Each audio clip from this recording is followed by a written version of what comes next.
मैं अजय शंकर श्रीवास्तव, राष्ट्रीय अध्यक्ष कायस्थ पार्टी। आज प्रेस वार्ता कायस्थ पार्टी के तत्वाधान में 15 दिसंबर को महंत दिग्विजयनाथ पार्क में, जो नौका विहार रोड पर है, तारामंडल में एक कायस्थ स्वाभिमान रैली का आयोजन हो रहा है, जिसमें कायस्थ समाज के सामाजिक, आर्थिक और राजनीतिक दशा और दिशा पर व्यापक चर्चा होगी।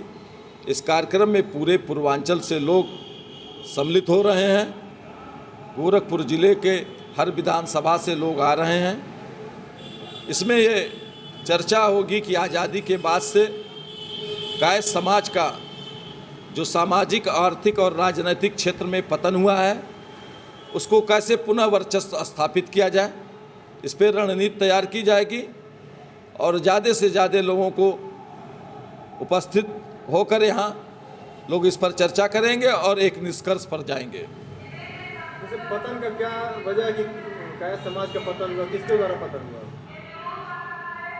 एक साजिश के तहत कायस्थ समाज को काटा गया। किसकी साजिश?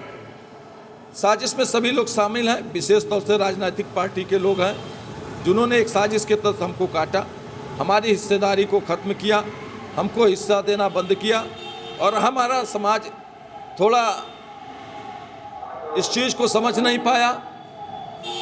मासूम समाज है, लेकिन अब हम लोग पूरे उत्तर प्रदेश में दौरा कर रहे हैं, हर जिलों में जा रहे हैं, उनको समझा रहे हैं कि आपको एक साजिश के तहत ख़त्म करने का प्रयास किया जा रहा है, हमारे इतिहास को ख़त्म किया जा रहा है।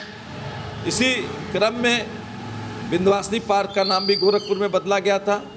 अभी डॉक्टर संपूर्णानंद जी का नाम भी बदलने का प्रयास किया जा रहा था बनारस स्टेडियम से। लोग लगातार, हम किसी एक व्यक्ति को नहीं कह सकते कि साजिश कर रहा है, पूरा समाज हमें ख़त्म करने का साजिश कर रहा है।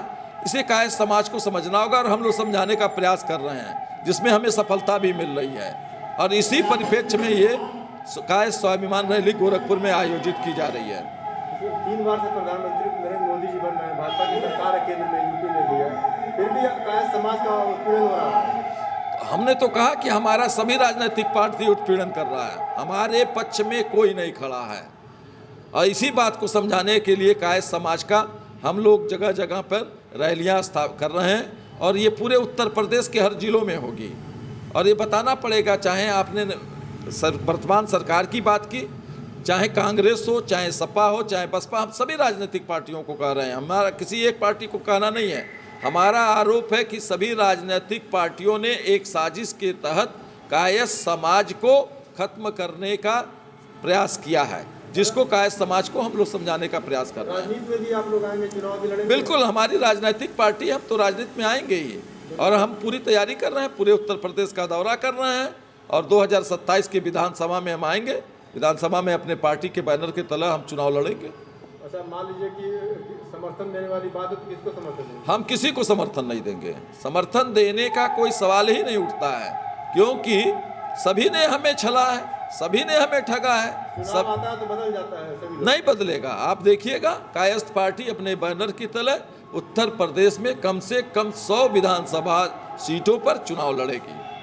कायस्थ समाज से ये अपील मेरी है कि अब जागिए, उठिए, आगे बढ़िए, चलिए। बहुत उपेक्षा हुई हमारे महापुरुषों ने देश की आज़ादी में, देश को स्वतंत्र कराने में इतना महत्वपूर्ण योगदान दिया, उसकी अब कोई कीमत नहीं रह गई है। विभिन्न राजनीतिक पार्टियों द्वारा घोर अपेक्षा की जा रही है।